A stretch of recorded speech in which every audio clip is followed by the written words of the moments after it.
is Scott Hutchison. I'm from Tulsa, Oklahoma. I'm a songwriter and writer. So at 15, 16 or so, when Leon's, or maybe a little older, Leon's first record came out, you saw the Beatles are on there, the Stones are on there, people from Cocker's Records, top players if you study production and so forth. Later on, you see it's Glen Johns who did all the Stones records, was producer with Leon and Denny Cordell, and you see the true history underneath it. So, but that influenced me a lot. And everyone here was influenced in the music scene, and that's just, people got record deals, and we worked hard.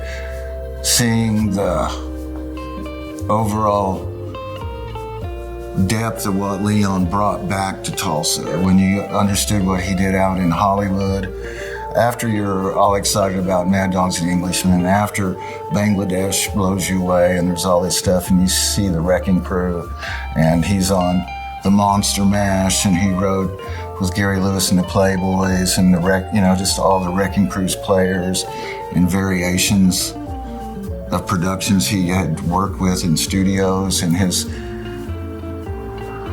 ability really to write music out and do music scores, and bringing that to get to a height and bring it back here to Tulsa. And we had the excitement of seeing the church happen. I was good friends with Dwight Twilley, Phil Seymour, Bill Pitcock. Some of their sessions, their first sessions were all done. The hits, what they came out, were done at the church. So I was at those sessions. And if the church was booked, during some of the times you could go over to Leon's mansion where there was a studio. And Leon, if you were there, would come down and say hi. I met him there. He came down and did that track one time, Feeling in the Dark. And one time George Harrison came down there. And it was just a place, because in those days the studios would run, those guys would start at 5 or 6 in the evening and go to 6 or 8 in the morning. And if Leon came in, it'd be after midnight, you know what I mean? So it was a whole different attitude and, different schedule of recording, and I was lucky enough to be there. Leon had a Rolls Royce he'd drive around in. He had a troupe of people. He was up early, he was up late. There was a restaurant down on Peoria, and I met a man there who was the owner in the mid-70s. It's kind of down where all the Brookside stuff is. And he said Leon would call there. He'd go in there at 4 or 4:30 to open the restaurant at 6 o'clock, and Leon would call him in the morning and put in his order, and come down around 6 and pick it up, or sit there with a crew of people, musicians and everyone, hanging out for a long time. And he was telling me once, because I'm interested in the history, how Leon was there once with the Maharishi, with the guru. And the guru was there, and they're all talking about music and all that stuff. And he was saying, Tulsa has a gravity for the center of the universe, center of earth for music. It's a music is in this longitude, latitude, where they meets here. Tulsa was a crossroads, east, west, north, south. So even young, they heard all the sounds, what could influence their sound, which again influenced the other sounds. And that room is important. That big room is just, I've been to a lot of studios, and that big room is really cool to have that, to fill it up. We used to, you'd hook up the guitars and see if, let's not have it this deep, let's not have it trying to touch the ceiling. Let's try to knock the roof off. Let's get the volume up, because it'll take it, and record that. Let's have a room mic. Let's have a closed mic. Let's hear it. And those kind of rooms are cool. And even if you do have piano, vocals, anything, you just get a cool sound if you capture it right in the miking situation. So it's always been a portal of something good, and an exciting recording portal. I just like the turret. You walk up the stairs, and the work that's being done there now will just make it accent it more, because I like seeing historical buildings brought to their full potential, but bringing the technology of today into it, where it looks old, but you know that it's plugged in. It's kind of like we're in Europe and places, and you look around, it looks old, but it's not. It's just like, this is plugged in stuff. But It looks like a 300-year-old village. It's not, And the church is I always love the stairs, I always love going in it. There's a feeling in the main room. And through all the incarnations I've seen, it still had that energy.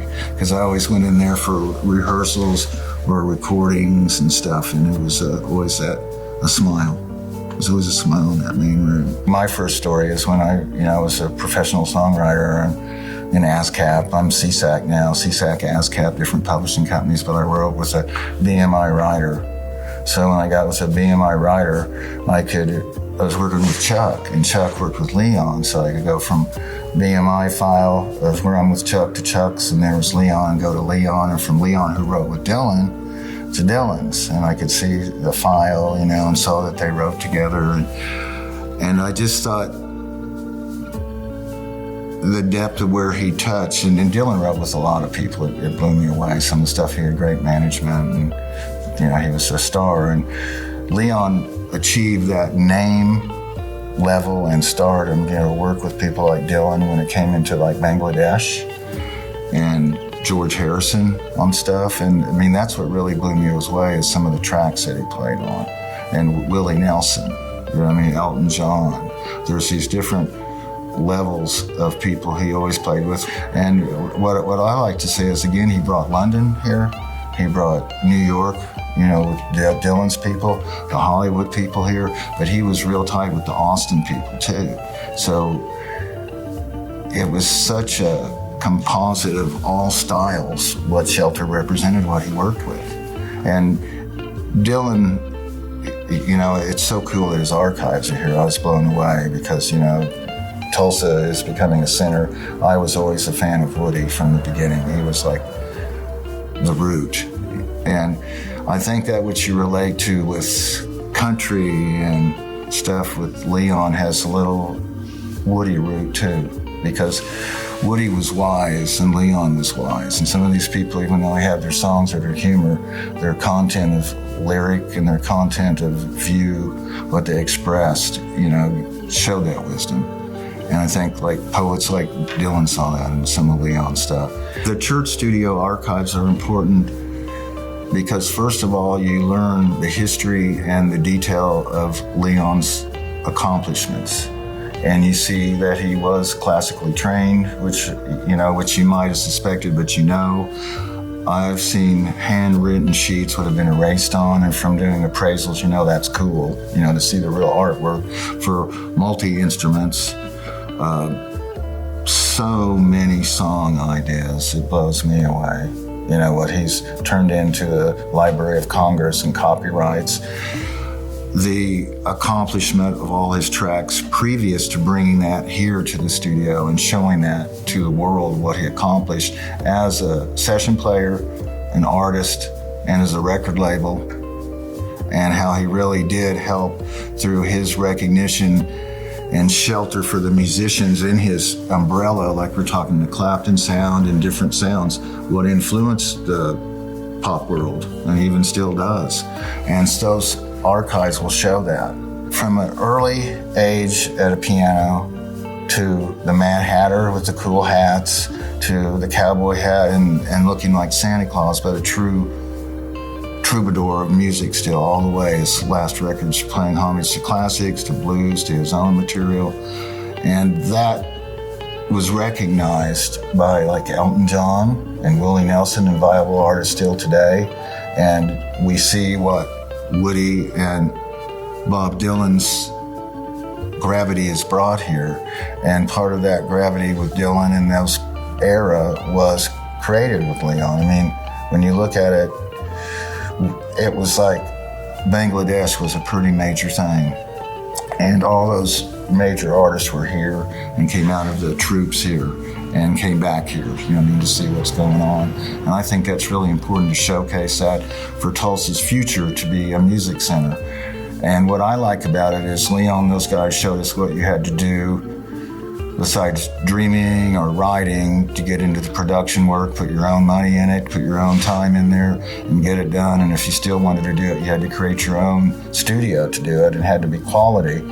And he showed us that, and that being launched again in Tulsa the recognition of what can be done from the studio, what he did, and songs. And the young people need to see how it is now. There needs to be engineers, producers, all kinds, second engineers. There's so much work to be done in the studio to make it right. And it's cool how the church itself, let's start with saving all the archives to show people what can be accomplished, but the church itself being a studio again being a spiritual portal to me is the coolest thing. It really is.